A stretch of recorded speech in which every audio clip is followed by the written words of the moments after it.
मेरी तरफ से मीटिंग एक दफा स्टॉप हो गई थी, तो वो खैर अच्छा हुआ कि वो दोबारा ही रिस्टोर हो गई है। तो हम बात कर रहे थे इनकी ऑपोजिशन की। अब इसके बाद हम ऑपोजिशन के बाद इनकी डिपेंडेंस देख लेते हैं, डिपेंडेंस क्या है। ठीक है। सर, ये जो यस। कैपेसिटिव रिएक्टेंस का यूनिट भी ओहम है। सबका सबका बच्चों, सबका यूनिट सेम है, ओहम है। डिपेंडेंस, रेजिस्टेंस जो है ना बच्चों, इसका फ्रीक्वेंसी के साथ कोई ताल्लुक नहीं है। मैंने एफ की पावर जीरो लिखा, इसका क्या मतलब है? Resistance is independent of frequency, independent of frequency. Resistance frequency पर डिपेंड नहीं करती। ये जो कैपेसिटिव रिएक्टेंस है बच्चों, एक्स सी, इसका ओमेगा के साथ इनवर्स रिलेशन है। ठीक है। इसका कैपेसिटेंस के साथ भी इनवर्स रिलेशन है, अगर कैपेसिटेंस वेरी कर रही। और इसका बच्चों फ्रीक्वेंसी के साथ भी क्या है? इनवर्स रिलेशन है, यहां से आप देख सकते हैं।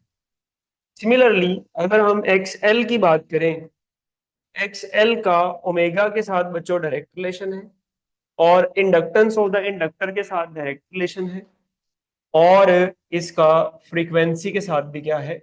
डायरेक्ट रिलेशन है। अगर आप फ्रीक्वेंसी बढ़ाएंगे तो जो इंडक्टिव रिएक्टेंस है वो बढ़ेगी। यहां अगर आप फ्रीक्वेंसी बढ़ाएंगे तो जो कैपेसिटिव रिएक्टेंस है वो क्या करेगी? डिक्रीज करेगी। अब इनको हम ग्राफ की फॉर्म में लिख लेते हैं। इनके अगर हम ग्राफ बनाएं तो ग्राफ कैसे बनेंगे जी?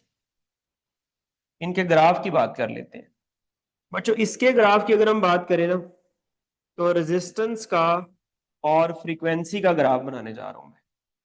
तो रेजिस्टेंस और फ्रीक्वेंसी का जो ग्राफ है हमारे पास, वो क्या होगा?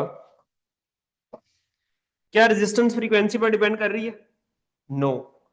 अगर डिपेंडेंस नहीं है तो जितनी मर्जी फ्रीक्वेंसी बढ़ाते जाएं, रेजिस्टेंस को कोई फर्क नहीं पड़ेगा। दूसरी बात, कैपेसिटिव रिएक्टेंस का फ्रीक्वेंसी के साथ ग्राफ, इधर हम एक्स सी ले लेते हैं, इधर हम फ्रीक्वेंसी ले लेते हैं। फ्रीक्वेंसी की बजाय ओमेगा या सी भी लिया जा सकता है। अब इनका अगर हम ग्राफ बनाएं तो ये देखें, इनवर्स रिलेशन है ना बेटा, तो इनवर्स ग्राफ बन जाएगा इसका। सिमिलरली अगर हम ग्राफ बनाएं एक्स एल का और ओमेगा का या फ्रीक्वेंसी का, तो इसका ग्राफ बेटा कैसा बनेगा? जब भी दो चीजों में डायरेक्ट रिलेशन होता है तो उनका ग्राफ एक स्ट्रेट लाइन ग्राफ बनता है। तो ये इनके ग्राफ की फॉर्मेशन आ गई कि इनके ग्राफ कैसे बनेंगे। क्या लिखा हुआ है? एफ नॉट, एफ की पावर जीरो लिखा है मैंने। एफ की पावर जीरो, इस तरह के क्वेश्चन बन जाते होते हैं कि resistance is directly proportional to frequency of AC. Frequency की पावर वन, फ्रीक्वेंसी की पावर टू, फ्रीक्वेंसी की power one by two, frequency की पावर जीरो। तो फ्रीक्वेंसी की पावर जीरो लिखा है मैंने।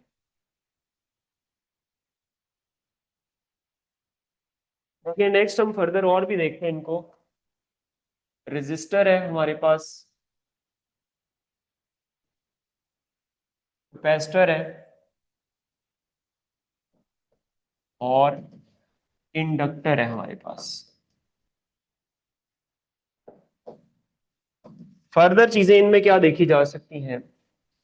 अभी सर, हम जो बात, आपने ग्राफ बनाए थे वो दोबारा बता दें। क्या चीज? सर, जो ग्राफ्स बनाए थे कैपेसिटिव रिएक्टेंस और इंडक्टिव रिएक्टेंस का, वो वाला। बेटा सिंपल ग्राफ है।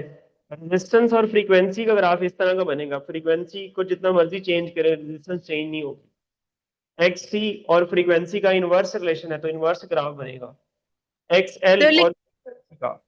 लेकिन इनवर्स वाला स्ट्रेट लाइन में नहीं होना चाहिए। क्या हो गया आपको? पहले इतना चैप्टर हमने पढ़ लिया, आपको अब पता चला है कि इनवर्स वाला ग्राफ कैसा होता है। इनवर्स ग्राफ की शेप ये होती है। एक्सएल और फ्रीक्वेंसी का जो हमारे पास ग्राफ है वो ये डायरेक्ट है, यानी कि स्ट्रेट लाइन बनेगा। इसका मतलब आपने पहले कोई नहीं समझा, एक भी ग्राफ नहीं समझा इतनी देर से। ओके, खैर, पावर फैक्टर की बात करते हैं। पावर फैक्टर मैंने आपको पढ़ाया था ना लास्ट टाइम? जी बच्चों, पावर फैक्टर पढ़ाया ना? Yes sir. cos theta 1। Yes sir. ठीक है, पावर फैक्टर की अगर हम बात करें तो पावर फैक्टर जो है cos, इसमें cos 0 होता है। देखिए V और I में, रेजिस्टर के अंदर V और I में एंगल कितना होता है, हमने प्रीवियसली पढ़ा हुआ है 0, because in phase both are in phase. अगर दोनों इन फेज है, एंगल 0 हुआ, इनका पावर फैक्टर 1 होता है। जितना ज्यादा पावर फैक्टर उतनी ज्यादा पावर डिसिपेशन।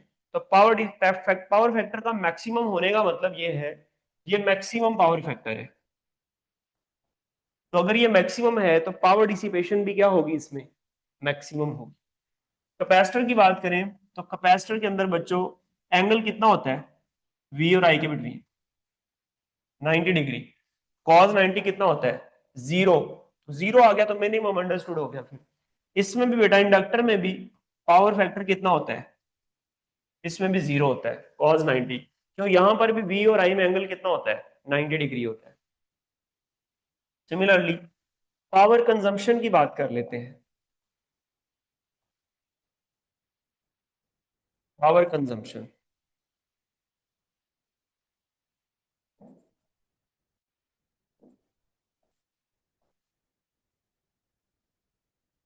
जो पावर कंजम्पशन है हमारे पास, P equal to V I cos of theta से, P equal to V I cos of theta से। तो cos थीटा इसका cos 0 होता है, तो cos 0 1 होता है। तो इसमें पावर जो है ना, पावर कंजम्पशन वो मैक्सिमम होती है। ठीक है, सर इसको पावर और डिसिपेशन भी कहते हाँ, पावर कंजम्पशन कह लें, पावर डिसिपेशन कह लें, एक ही बात है। और इसमें जो कैपेसिटर में पावर कंजम्पशन या पावर डिसिपेशन है ओवर वन साइकिल, वो होती है 0। और इसमें भी क्या होती है बच्चों, इसमें भी 0 होती है। ठीक है, और सिमिलरली एनर्जी कंजम्पशन की बात कर ले, पावर कंजम्पशन कह ले या बच्चों एनर्जी कंजम्पशन कह ले।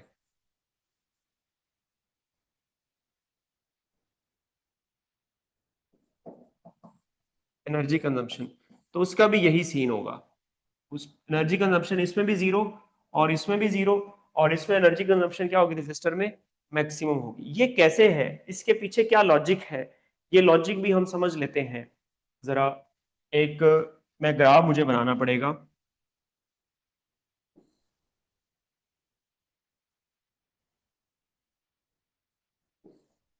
हमें मुझे एक बात बताएं, जो कैपेसिटर है उसके अंदर कौन लीड कर रहा होता है, करंट या वोल्टेज? करंट।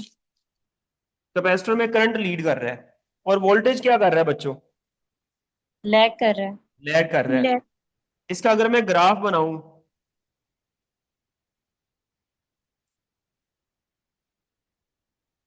ये मेरे पास ग्राफ बन गया। मुझे एक बात बताओ, ये जो ब्लू कलर है ये किसको शो कर रहा है, करंट। और ये येलो किसको रिप्रेजेंट कर रहा है, वोल्टेज। वोल्टेज को रिप्रेजेंट कर रहा है। गुड। अच्छा, यहां पर ना मैं वन साइकिल की बात करता हूं, ये भी एमसीक्यू बन सकता है। यहां तक वन साइकिल बन रहा है, यहां से लेकर ये एक क्रस्ट और एक ट्रफ, वन साइकिल यहां तक बन रहा है। मैं इसके ना 4 क्वार्टर कर रहा हूं। क्या कर रहा हूं मैं, 4 क्वार्टर कर रहा हूं। इसके अंदर भी यही रूल लगेगा, इसके अंदर भी यही रूल लगेगा। देखें, पहला क्वार्टर मेरा यहाँ 90 डिग्री पर, ये है मेरे पास 90 डिग्री, ये 0, ये 90, ये बच्चों 180, ये बच्चों कितना हो गया 270, और ये कितना हो गया 360। तो 90 90 के 4 हिस्से कर लिए, तो मेरे पास 4 क्वार्टर आ गए इसके अंदर। 4 क्वार्टर सर कैसे आए, देखो भाई, यहां से एक क्वार्टर ये वाला, और एक ये वाला, और एक ये वाला, और एक ये वाला। ये 4 क्वार्टर मैंने कर लिए हैं। इनको जरा ध्यान से आपने देखना है। ये वाला एक है, ये वाला दूसरा है, ये वाला तीसरा है, और ये वाला चौथा है। 4 क्वार्टर्स है मेरे पास। पहले हमने देखना है फर्स्ट क्वार्टर को, बड़े ध्यान से जरा, बहुत थोड़ा सा टिपिकल पॉइंट है, मुश्किल नहीं है, बस थोड़ा सा टिपिकल है। देखें, पहले हम देखते हैं फर्स्ट क्वार्टर को, Q1 फर्स्ट क्वार्टर। इसमें देखें, ये जो रेफरेंस लाइन है ना, इससे ऊपर अगर वोल्टेज या करंट है तो उसकी पोलैरिटी पॉजिटिव है, अगर बिलो है तो उसकी पोलैरिटी क्या बच्चों, नेगेटिव है ना, कॉमन सेंस की बात है। ओके, अब देखें करंट ऊपर यहाँ फर्स्ट क्वार्टर में करंट की वैल्यू पॉजिटिव है या नेगेटिव, बताओ जरा जल्दी करो। पॉजिटिव। पॉजिटिव, गुड गुड, शाबाश। और वोल्टेज की वैल्यू भी क्या है बेटा, पॉजिटिव। पॉजिटिव। तो पावर यहां से निकाल लें, P इक्वल टू आ गया प्लस V इंटू प्लस आई, ठीक है, पॉजिटिव, दोनों पॉजिटिव। तो पावर आपके पास आ गया प्लस वी आई, यानी कि पावर क्या है, पॉजिटिव है। बच्चों जब पावर पॉजिटिव होती है ना, इसका मतलब ये होता है कि जो आपके पास कंपोनेंट लगा हुआ है ना, लाइक इंडक्टर लगा है या कैपेसिटर लगा है, उसने एनर्जी ली है या उसने पावर क्या काम किया है, पावर कंज्यूम की है। या आप यूं कह सकते हैं, अगर P पॉजिटिव आए तो इसका ये मतलब है पावर पावर यूज्ड बाय सी और एल। सी क्या चीज है, कैपेसिटर या इंडक्टर, उसने पावर यूज की, उसने पावर ली, कहां से ली, सोर्स से, सोर्स से उसने पावर ली, ठीक है, या सर्किट से उसने पावर ली। सोर्स पावर दे रहा होता है ना, वी और आई, ठीक है, तो उसने सोर्स से पावर ली, जब ये क्या है, पॉजिटिव है। अब दूसरे वाले में देखें, यहां पर देखें, यहां पर वोल्टेज बच्चों क्या है, पॉजिटिव, और करंट बच्चों क्या है, नेगेटिव, ठीक है, करंट नेगेटिव है, वोल्टेज पॉजिटिव है। अगर करंट नेगेटिव और वोल्टेज पॉजिटिव हो गया तो अब आपके पास सिनेरियो क्या होगा, जरा समझें। सेकंड क्वार्टर की बात कर रहा हूं मैं, सेकंड क्वार्टर की बात कर रहा हूं। सेकंड क्वार्टर में ये हुआ कि आपके पास जो पावर है वो इक्वल टू है V positive, V into minus I. अब ये बच्चों बन जाएगा माइनस वी आई। अब मुझे बताओ आपकी पावर पॉजिटिव आई या नेगेटिव, नेगेटिव। नेगेटिव।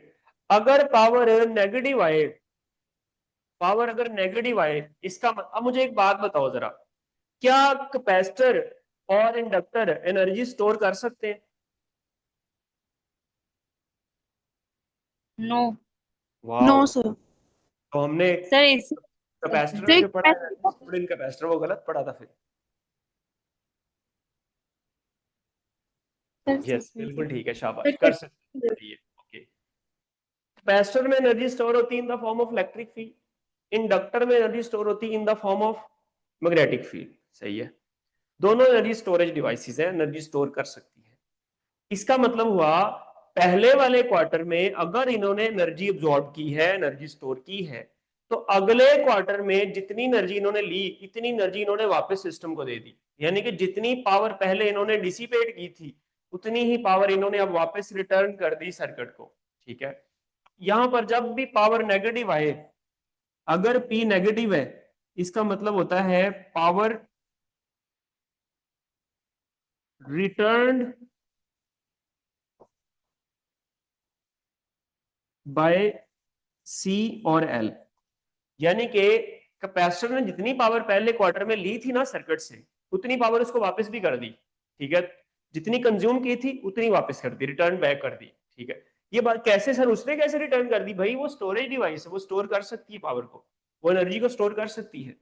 तो उसने अगर नेगेटिव पी आए तो इसका मतलब होता है power return to the system या power return to the circuit, और अगर पावर पॉजिटिव आए इसका मतलब होता है पावर गिवन टू द क्या नाम है, कैपेसिटर या इंडक्टर, या इसका मतलब power consumed by the capacitor और इंडक्टर। तो अगले क्वार्टर में देखें, यहां पर देखें करंट भी नेगेटिव और वोल्टेज भी नेगेटिव, बेटा यहां पावर क्या आ रही है, पावर पॉजिटिव आ रही है। फिर पावर पॉजिटिव का मतलब ये हुआ कि कैपेसिटर ने फिर पावर यूज की है, पावर कंज्यूम की है। यहां पर देखें, यहां करंट नेगेटिव हो गया और वोल्टेज, करंट पॉजिटिव हो गया और वोल्टेज नेगेटिव, यहां पावर फिर नेगेटिव होगी, नेगेटिव पावर उसने फिर रिटर्न बैक कर दी। तो एक साइकिल के अंदर दो दफा उसने पावर यूज की और दो दफा उसने वापस भी कर दी, तो ओवरऑल पावर कंजम्पशन कितनी हुई उसकी, जी बताइए बच्चों। Zero. Zero, overall power consumption zero होगी फिर। इसलिए हम कहते हैं कि ओवर वन साइकिल जो कैपेसिटर है उसने पावर कंज्यूम की 0 और इंडक्टर ने भी 0 की, सेम दोनों में यही सलूक होता है। ठीक है, सर एक सवाल पूछूं? एक और सर चीज एक सवाल। लिख देता हूँ। Yes please. सर चले, अब थ्योरेटिकली और वो सारा तो हमें समझ आ जाती है कि कैपेसिटर और इंडक्टर में एनर्जी स्टोर्ड हो रही है, लेकिन अगर इस हिसाब से देखा जाए वो जितना ले रहा है उतना वो दे भी रहा है, तो उसके अंदर स्टोर्ड कैसे हो रहा है वो अगर आप प्लीज समझा दें। स्टोर का क्या मतलब? जो स्टोर अगर स्टोर करवाना है ना प्रॉपरली, तो वो तो डायरेक्ट Yes. करंट से स्टोर करवाते हैं ना। इसमें इसमें स्टोर होता नहीं है, ये एक्चुअली एज अ रजिस्टर काम कर रहे होते हैं। रजिस्टर का काम क्या होता है? करंट को कंट्रोल करना। तो ये एसी को कंट्रोल करने में ये यूज हो सकते हैं। ठीक है, सर लेकिन मैंने तो बात इस सर्किट के अंदर, डीसी सर्किट के अंदर अगर आप इनको लगाएंगे तो इनका कोई खास मकसद नहीं होता। जैसे सर मिसाल के हमें तौर पर, फ्लो ही नहीं करता कैपेसिटर से तो। हाँ तो इसीलिए एक बड़ा इंपॉर्टेंट एमसीक्यू भी है, वो भी आप नोट कर लें, मैं ऑरली बता रहा हूँ। एमसीक्यू आता होता है, what is the main component in DC circuit? Option है resistor, capacitor, inductor, all of these. क्या लगाएंगे आप ऑप्शन? रेजिस्टर से। यस। और यही क्वेश्चन अगर आपसे पूछ ले, which of the following is the main component या is the component used in AC circuit? Resistor, capacitor, inductor, all of these, तो आप क्या लगाएंगे? All of this. Yes. all of क्योंकि these। एसी सर्किट के अंदर ये तीनों रेजिस्टेंस ऑफर कर रहे होते हैं, तीनों रेजिस्टेंस ऑफर कर रहे होते हैं। लेकिन डीसी सर्किट के अंदर इनका बिहेवियर डिफरेंट होता है। डीसी सर्किट में आप जब कैपेसिटर को लगाते हैं तो वो एनर्जी स्टोर कर लेता है बस, और फर्दर करंट को फ्लो नहीं करने देता। और जब आप इंडक्टर को लगाते हैं तो वो करंट को अपोज करता है, वो भी एनर्जी स्टोर कर देता है in the form of magnetic field. ठीक है, ये उसके अंदर इनका एक स्पेसिफिक काम है, एनर्जी स्टोर। जहां पर चूंकि करंट वेरी कर रहा होता है, उसकी पोलैरिटी चेंज हो रही होती है बार बार, तो इसमें बार बार चार्जिंग डिस्चार्जिंग हो रही होती है इस तरह से।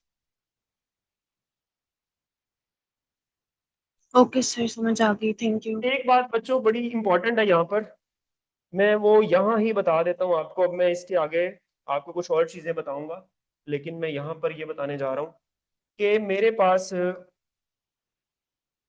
एक और भी यहाँ से आता है, इंस्टेंटेनियस पावर अगर आपको निकालनी हो, इंस्टेंटेनियस पावर, तो वो कैसे निकालेंगे भाई? इंस्टेंटेनियस पावर का क्या फॉर्मूला होगा? रेजिस्टर के अंदर अगर आपको इंस्टेंटेनियस पावर निकालनी है तो कैसे निकालेंगे? कैपेसिटर के अंदर अगर आपको इंस्टेंटेनियस पावर निकालनी है तो कैसे निकालेंगे?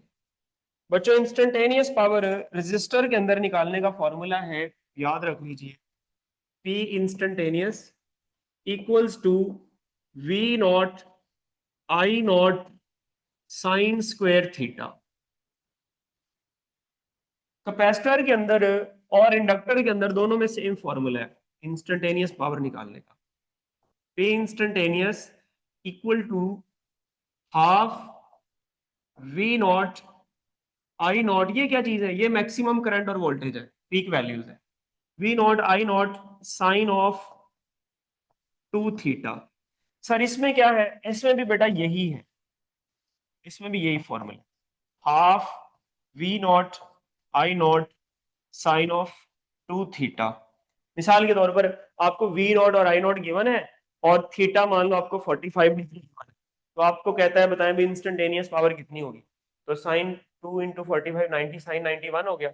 और V नॉट और I नॉट को मल्टीप्लाई करें, 2 से डिवाइड करें, तो आपके पास इंस्टेंटेनियस पावर आ जाएगी एट गिवन एंगल या एट गिवन टाइम गिवन। क्योंकि थीटा की जगह आप ओमेगा टी लिख सकते हैं ना, वो भी यूज हो सकता है।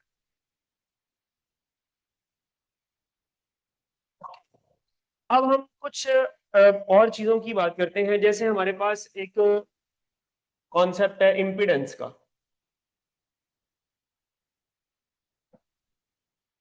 इम्पीडेंस क्या होती है बच्चों? अब ये ना देखें, मैंने आपको ना आपका सिलेबस यहां तक डन हो गया है जो पीएमडीसी ने वहां लिखा हुआ है, लेकिन हमारी, ताकि हमारी कोई ना चीज रह ना जाए, ऐसा कोई क्वेश्चन जो बेसिकली वो तो टॉपिक का नहीं है लेकिन उसकी ब्रांचेस मिल रही हैं दूसरे टॉपिक्स के साथ। जैसे हमारे पास आरसी सर्किट है, आरएल सर्किट है, इसने डायरेक्ट मेंशन नहीं किया, लेकिन उसने डायरेक्ट मेंशन नहीं किया, हम फिर भी एहतियातन उसको पढ़ रहे हैं कि खुदा ना खास्ता उसमें कोई क्वेश्चन आ जाए तो हम उसको कर सकें।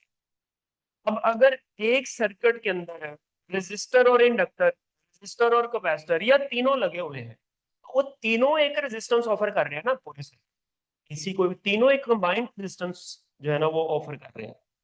अब यस हमें सर। तीनों को कंबाइन अगर पढ़ना है तो उसको आप क्या नाम देते हो? इम्पिडेंस। यस, आप इसको लिखते हैं combined effect, combined effect of resistances and reactances is known as impedance। अब बच्चों जो impedance है इसका फॉर्मूला है Z equal to VRMS over IRMS। हर सर्किट के अंदर इसका फॉर्मूला डिफरेंट होता है, वो मैं आपको अभी करवा देता हूँ, बता देता हूँ। इसका यूनिट क्या होगा? इसका यूनिट बच्चों ओहम होता है, ठीक है। रेजिस्टेंस का यूनिट क्या होता है? ओहम होता है। और इंपेडेंस जो है इसके बच्चों रेसिप्रोकल को क्या बोलते हैं भला?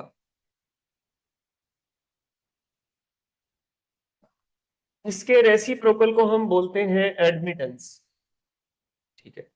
Reciprocal of resistance, reciprocal sorry resistance कह रहा हूं, reciprocal of impedance is known as admittance. Like इसको y से रिप्रेजेंट कर देते हैं, y equal to 1 over z।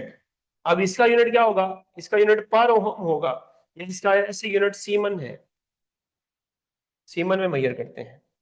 एक और टर्म बेटा यहाँ यूज होती है जिसको हम बोलते हैं ससेप्टेंस। ससेप्टेंस क्या होता है? जैसे आपके पास बेटा कंडक्टेंस है ना, कंडक्टेंस क्या होता है? Reciprocal of resistance. सिमिलरली जो ससेप्टेंस है वो क्या होगा बच्चों? ससेप्टेंस क्या होगा? Reciprocal of, reciprocal of reactance. कौन सी? कोई भी रिएक्टेंस, चाहे वो इंडक्टिव है चाहे वो कैपेसिटिव है, ठीक है। इसको हम मान लो S इक्वल टू लिख देते हैं 1 ओवर x, और इसका यूनिट भी बच्चों क्या है? इसका यूनिट भी पर ओहम या सीमन इसका यूनिट यूज होता है, ठीक है। ये कुछ ऑपोजिशंस है। अब हमें पढ़ना है बेसिकली इसके अंदर RC सर्किट को और RL सर्किट को। RC सर्किट ये जो हमारे हैं बेसिकली ये सीरीज वाले हैं, ठीक है। RC series circuit, RL series circuit. Parallel को हम नहीं पढ़ेंगे, वैसे तो हमें ये भी नहीं पढ़ना, लेकिन एहतियातन चूंकि बुक में है तो हम इसको एहतियातन डिस्कस कर रहे हैं। अब जब हम RC सर्किट की बात करेंगे, RC सर्किट बच्चों एक ऐसा सर्किट होगा जिसके अंदर कॉमन सेंस की बात है, एक क्या लगा होगा? रेजिस्टर लगा होगा, और दूसरा कौन होगा बच्चों? कैपेसिटिव। एक रेजिस्टर और एक कैपेसिटर ये सीरीज में लगे हुए हैं, ये रेजिस्टर है और ये कैपेसिटर है, तो ये एसी सोर्स के साथ अटैच है, तो ये आपके पास बन गया RC सीरीज सर्किट। अब देखिएगा इसके अंदर अगर हमें इसकी इंपेडेंस डायग्राम देखनी हो या इसकी फेजर डायग्राम में कह दूं, मेरा आपसे एक क्वेश्चन है, मुझे बताएं कि रेजिस्टर के अंदर कौन लीड करता है? इन फेस होते हैं सर, लीड नहीं करता। कोई भी लीड नहीं करता, दोनों इन फेज होते हैं। चलें, गुड हो गया। हमारे पास ये करंट का भी यही आ गया और वोल्टेज का भी यही आ गया, ऐसे ही है ना? करंट की भी यही लाइन आ गई और वोल्टेज की भी यही लाइन। किसके केस में? रेजिस्टर। कैपेसिटर में बताएं मुझे कौन लीड? तो करंट लीड करता है, करंट लीड कर रहा है सर। करंट लीड करता है, और वोल्टेज क्या करता है बच्चों? लैग। वोल्टेज क्या लैग करता कर। है? लैग करता है। तो मैं इसको लैग वाले को ना नीचे डाउनवर्ड बना देता हूँ। ये देखें, ये मान लें ये वोल्टेज है और ये लैग कर रहा है, और ये किसके केस में वोल्टेज है? ये कैपेसिटर के केस में वोल्टेज है। अब ये phasor diagram basically vector diagram है, वेक्टर डायग्राम। मुझे एक बात बताओ, दो वेक्टर्स का रिजल्टेंट निकालना हो तो कैसे निकालते हैं? By head to tail rule निकालते हैं ना, कैपिटल। पता है ना इस बात का। अगर मैं एक काम करूं और वो काम ये है कि मैं इस वाले को यहां से उठाऊं और यहां से उठाकर इधर इसके हेड के साथ ज्वाइन कर दूं, तो आपको कोई एतराज तो नहीं है? No sir. यानी कि मैंने क्या किया, ये जो फर्स्ट फैक्टर था ना, ये बेसिकली वी आर है। ये बेसिकली क्या है, ये वी आर है और ये वी सी है। तो इसके हेड के साथ मैंने इसकी टेल को ज्वाइन कर दिया। अब इनका रिजल्टेंट कैसे आएगा, फर्स्ट की टेल और लास्ट के हेड को ज्वाइन करने से। फर्स्ट की टेल ये है और लास्ट का हेड ये है, इन दोनों को ज्वाइन कर दो। तो अब बच्चों ये जो आपके पास रिजल्टेंट आया है ना, ये वी आर एम एस कहलाता है। क्या कहलाता है? V R M S. जो आप R M S value measure करते हैं ना, वो ये वाली होती है, ये रिजल्टेंट। अब ये वी आर एम एस, मेरी बात सुनो, ये वाला कौन है? ये वी सी है ना बेसिकली। ये वी आर, ये वी सी और ये वी आर एम एस। अब इस पे अगर पैथागोरस थ्योरम लगाएं, तो according to Pythagoras theorem, V R M S का स्क्वायर इक्वल होगा V R square plus V C square. अब यहां पर एक और चीज देखें, अब वी आर एम एस किसके इक्वल होता है? V equal to I R. तो ये वी आर एम एस तो बेसिकली रिजल्टेंट है, I R M S into Z होगा बच्चों, इंपिडेंस होगा। ठीक है, और वी आर किसके इक्वल होगा? I R M S. अच्छा, इसका स्क्वायर भी लेना है ना, क्योंकि स्क्वायर है ऊपर। आई आर एम एस का स्क्वायर इंटू आर का स्क्वायर प्लस वी सी। बेटा V equal to I R होता है ना, इसमें भी आई आर एम एस का स्क्वायर इंटू इसकी होगी कैपेसिटिव रिएक्टेंस, उसका स्क्वायर। इसमें I R M S square और इन दोनों से I R M S square cancel हो गया, कॉमन लेकर कट गया। तो आपके पास बच्चों जेड स्क्वायर इक्वल टू आ गया R square plus X C square. तो अगर आपको इंपेडेंस निकालनी हो तो उसका बेटा फॉर्मूला आ जाता है R square plus X C square.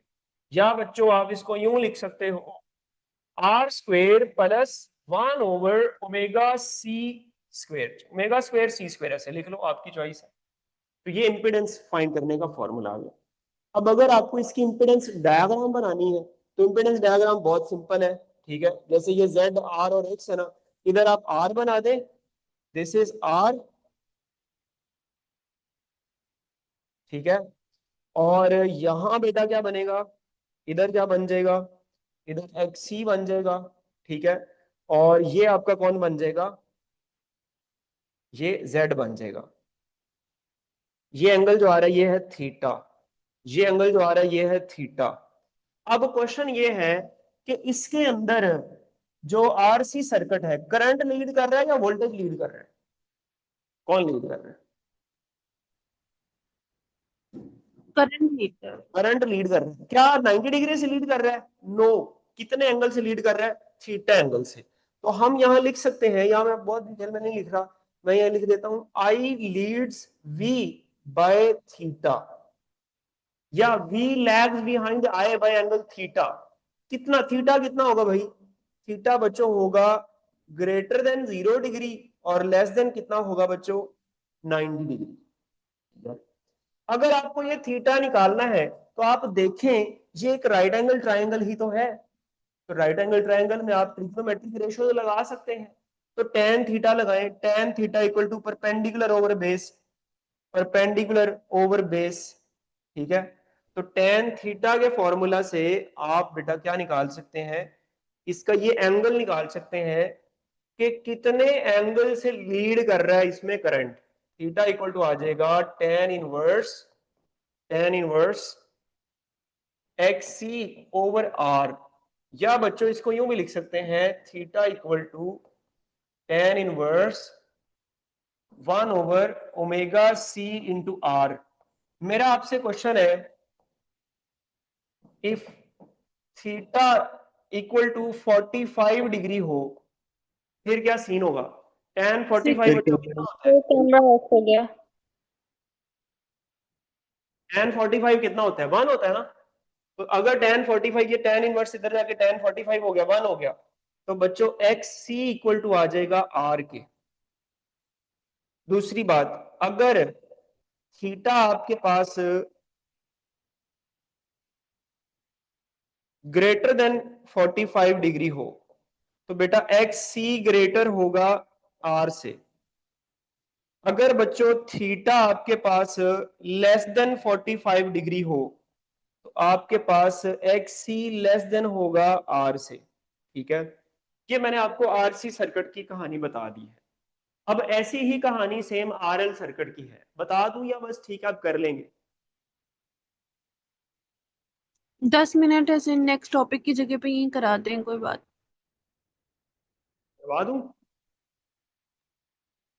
अब इस दफा हम आपके साथ साथ बोलेंगे ना, तो आप करवा दें ताकि रिवीजन भी हो जाएगी। आपका टेस्ट कब है मुझे ये बताओ, इस चैप्टर का? कल तो नहीं है ना? नहीं सर, कल भी नहीं है, परसों भी नहीं है, उसके बाद। फिर मैं करा देता हूँ, फिर मैं करा देता हूँ। अगर कल होता तो मैंने आपको इलेक्ट्रोमैग्नेटिक वेव्स पढ़ानी थी और बस अल्लाह हाफिज। मैं करा देता हूँ, कोई बात नहीं।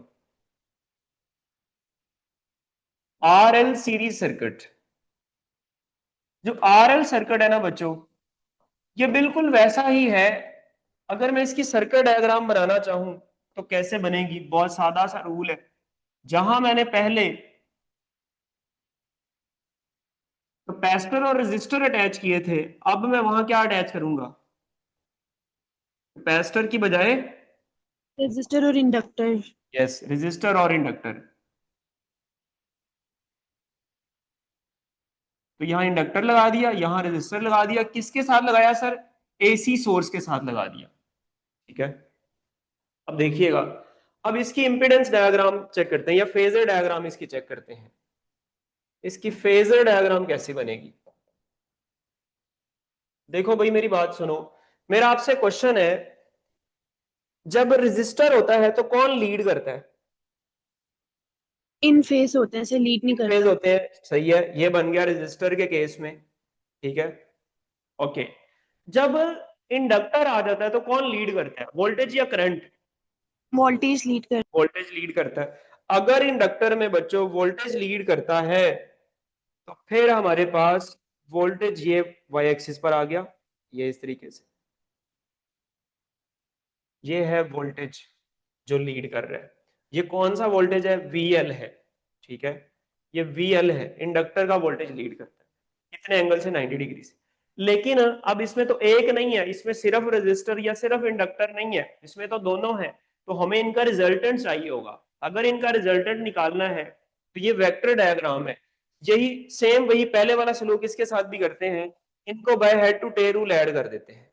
ठीक है, अब by head to tail rule कैसे ऐड करेंगे? इसको यहां से उठाएं और इसके हेड के साथ ज्वाइन कर दें।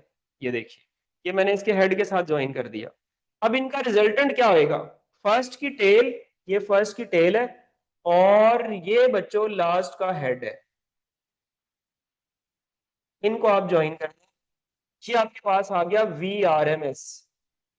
ठीक है, ये कौन है? ये VL है। अब यहां पर सेम वही पाइथागोरस थ्योरम लगेगा बच्चों। ठीक है, अगर मैं इंपीडेंस डायग्राम बनाऊं ना, सेम ऐसी ही इंपीडेंस डायग्राम बनेगी। ये मेरे पास बच्चों R आ जाएगा और यहां मेरे पास y एक्सिस पर मेरे पास कौन आ जाएगा? XL आ जाएगा। और इनका जो रिजल्टेंट है जो कि Z होता है वो ये आ जाएगा। ठीक है, और ये एंगल इनके दरमियान में कितना आ गया? थीटा। एंगल कितना आ गया? थीटा।